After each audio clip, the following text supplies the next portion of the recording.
Challenge me. Yeah, making up, can you run? Allez, salut à tous et bienvenue sur InfoCatch. Nous on est parti donc pour le moment à retenir lors de cet épisode donc de Raw, donc du 19 mai 2026. C'est vrai que donc dans ma preview de Raw, j'ai oublié de vous dire que c'était le dernier épisode de Raw avant Saturday Night Main Event qui aura lieu ce week-end. Et donc au programme, comme vous le savez, j'ai fait une sélection là de 4 moments qui ont été les plus importants selon moi lors de cette soirée. Et on va en discuter. On débute tout de suite avec mon tout premier moment qui est la présence donc de Jacob Fatu sur le ring qui attend Roman Reigns pour lui péter la gueule, sauf que ce n'est pas Roman Reigns qui va arriver tout de suite, c'est les Uso, Jimmy Uso qui va prendre la parole et qui va dire à Jacob Fatu: pourquoi tu n'as pas reconnu Roman Reigns du côté donc de Backlash, tu as perdu, tu dois reconnaître Roman Reigns en tant que chef de tribu, c'est quoi là maintenant la suite pour toi? Et en fait en gros il n'arrive pas à comprendre pourquoi Jacob Fatu n'a pas reconnu Roman Reigns, et en fait il va dire un mot qui va un petit peu déclencher l'énervement donc de Jacob Fatu, c'est le fait qu'il va reparler donc de la prison. Encore une fois, petite parenthèse pour les gens qui n'ont pas compris pourquoi, il faut savoir qu'avant d'arriver à la WWE, Jacob Fatu a fait de la prison pour braquage, et que c'est grâce à Solo Sikoa qui a convaincu le juge et qui a dit je vais le prendre en main et je vais l'amener à la WWE. Donc voilà, comme ça au moins vous savez le pourquoi du comment. Et en fait à un moment donné, Jey Uso qui était extrêmement énervé déjà avec une chaise dans les mains, il va vouloir s'attaquer justement à Jacob Fatu, sauf que Jacob Fatu va le repousser. Et là on a les deux membres donc des Uso qui se font attaquer donc par Jacob Fatu à lui tout seul, jusqu'à ce que Roman Reigns débarque, et Roman Reigns lui également pète la gueule à Jacob Fatu. J'ai envie de vous dire enfin, il lui casse la gueule, parce que lors de ces dernières semaines, c'était surtout Jacob Fatu qui arrivait à péter la gueule à Roman Reigns et aux Uso. Donc, ce qu'on sait pour la fin du mois du côté donc de Clash in Italy, on aura non seulement un match opposant Roman Reigns et Jacob Fatu pour le titre poids lourd, mais pas que. Le vainqueur de ce match sera également couronné le nouveau chef de tribu. Alors, moi, qu'est-ce que je vois? Et on en reparlera à ce moment-là. Je me dis pourquoi pas les membres donc des Uso qui se retournent sur Roman Reigns et qui se mettent aux côtés donc de Jacob Fatu. On verra bien en tout cas ce qu'il se passera du côté donc de Clash in Italy qui arrive déjà à la fin du mois. Pour ce deuxième moment à retenir, on va parler, c'est bien sûr du match opposant Finn Balor face à JD McDonagh, donc dans un strict fight match où tout était permis. Et franchement, en général, vous savez, du côté de la WWE, les strict fight match sont en général plutôt bons. Là, ça a été excellent, même s'il y a eu une intervention donc de Dominic Mysterio, ça n'a pas servi à grand chose parce que ça a été une victoire donc de Finn Balor qui continue encore une fois sa rivalité avec les membres donc du Judgment Day. Donc pareil, on verra bien s'il y aura du nouveau pour Finn Balor prochainement, ou est-ce qu'on continue encore une fois dans cette rivalité, et de faire attention en tout cas que ça commence pas un petit peu à gonfler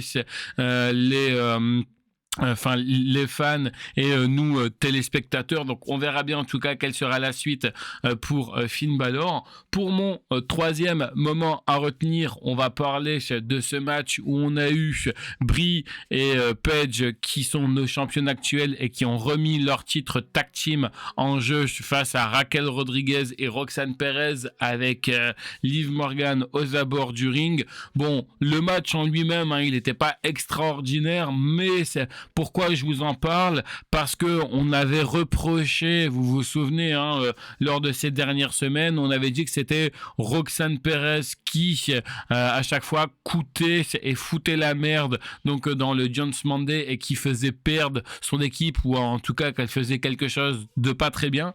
Là, la pauvre, elle n'a absolument rien fait, parce que là, c'est Liv Morgan qui va coûter la victoire à son équipe. Ce qui va se passer, c'est que quand l'arbitre sera faux focaliser sur ce qui se passe sur le ring. On a Brie Bella qui va vouloir se jeter sur le ring. Liv Morgan va pousser Brie Bella et Madame l'arbitre, certes, ne l'a pas vu, mais a entendu ce qui s'est passé. Elle va le faire comprendre à Liv Morgan. Donc, du coup, elle va virer Liv Morgan des abords du ring. Pendant ce temps-là, on a Raquel Rodriguez qui va récupérer un des titres par équipe, qui va le donner à Roxanne Perez pour qu'elle assomme Brie Bella. Tout ça est toujours derrière le dos de l'arbitre. Donc Brie Bella qui esquive ce coup donc de Roxanne Perez. 1, 2, 3. Toujours championne Brie Bella et Paige. Et elles vont être en train donc de célébrer, mais pas longtemps, parce que retour de Liv Morgan qui renvoie Paige et Brie Bella dans le ring. À ce moment-là, on a Raquel Rodriguez, Roxanne Perez et Liv Morgan qui s'attaquent tous les trois à Brie Bella et Paige, et c'est là où on a Lyria Valkyria et c'est Bayley qui arrivent en tant que des héros pour venir aider Brie Bella et Paige. Et bien sûr, comme vous le savez, ce week-end c'est Saturday Night Main Event. Je vous avais fait mes pronostics où il y avait uniquement que 3 matchs qui avaient été annoncés, et donc là on nous a annoncé 2 matchs supplémentaires. Donc on a Brie Bella et Paige qui vont remettre leur titre tag team en jeu face aux anciennes championnes Lash Legend et Nia Jax, et on aura juste un match simple où on a Sol Ruka qui fera face à Becky Lynch, parce que oui, ce n'est pas un match assez important pour que le titre de Becky Lynch change de main. Donc on verra bien en tout cas si les autres matchs de championnat on aura des nouvelles ou des nouveaux champions. Bref, de toute façon c'est un peu du n'importe quoi, un Saturday Night Main Event, vous le savez. Et pour mon dernier moment à retenir, on va parler donc de l'Open Challenge donc de Obafemi. On va pas se mentir que depuis qu'il a lancé des Open Challenge, c'était catastrophique. Il se dirigeait droit vers le mur. Et je pense que la WWE s'est vite rendu compte de leur connerie et ont décidé donc de aller chercher la solution de facilité. C'est quoi ? C'est de refaire revenir Brock Lesnar, parce que oui, j'ai été choqué quand j'ai vu Brock Lesnar, sachant qu'en plus j'étais en train donc de colmater. Et quand j'entends Christophe Ajuste en train donc de gueuler, je me suis réveillé rapidement. Et vous voyez, quand vous vous réveillez assez rapidement, vous avez un peu de la merde dans les yeux, vous avez l'impression de rêver d'être dans un autre endroit. Et du coup, je me suis dit, attends, j'ai rêvé ou je viens bien de voir Brock Lesnar. Et c'est exactement ce qui s'est passé. On a bel et bien eu Brock Lesnar qui a fait son retour. Et donc, acte 2 entre Obafemi contre Brock Lesnar. Est-ce que ça sera à la fin du mois du côté donc de Clash in Italy? C'est pas impossible, mais en tout cas ça m'a fait plaisir, parce que comme je vous le disais, on se retrouvait droit dans le mur avec Obafemi. Et qu'est-ce que je vous avais dit la semaine dernière concernant Obafemi? Je vous avais dit que j'étais très déçu qu'une personne comme Braun Strowman était partie, parce que c'est vrai que j'avais pas parlé de Brock Lesnar, parce que pour moi Brock Lesnar c'était la retraite. Mais c'est vrai que Braun Strowman n'avait pas pris sa retraite et il avait été dégagé par la WWE, même si ça fait un moment, je le sais, vous allez me dire.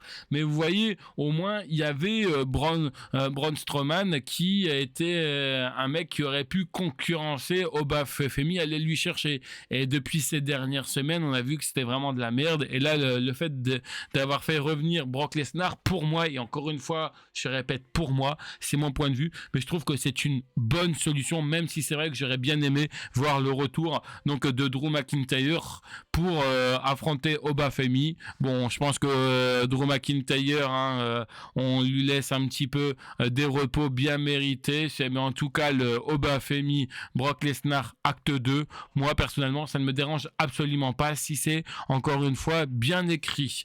Allez, comme d'habitude, vous savez que pour revoir l'intégralité de cet épisode de Raw, 2 solutions s'offrent à vous. Je vous rappelle que vous avez les liens qui sont dans la description, ou les liens qui sont dans la description sont sont complètement gratuits, mais non légaux, mais en tout cas qui vous permettent donc de suivre tous les shows de la WWE et de d'autres structures. Et pour les gens qui ne souhaitent pas passer par les liens qui sont dans la description, ce que je peux tout à fait comprendre, vous avez bien entendu l'option Netflix qui s'offre à vous. Et je vous rappelle que ce week-end, donc dans la nuit de samedi à dimanche, à partir donc de 2h du matin uniquement et en exclusivité sur la chaîne YouTube de la WWE, vous avez Saturday Night Main Event qui s'offre à vous. Et la semaine prochaine, on sera déjà à la fin du mois et ça sera la route pour Clash in Italy. Allez, quant à moi, je vous retrouve plus tard pour une prochaine vidéo. Bye tout le monde.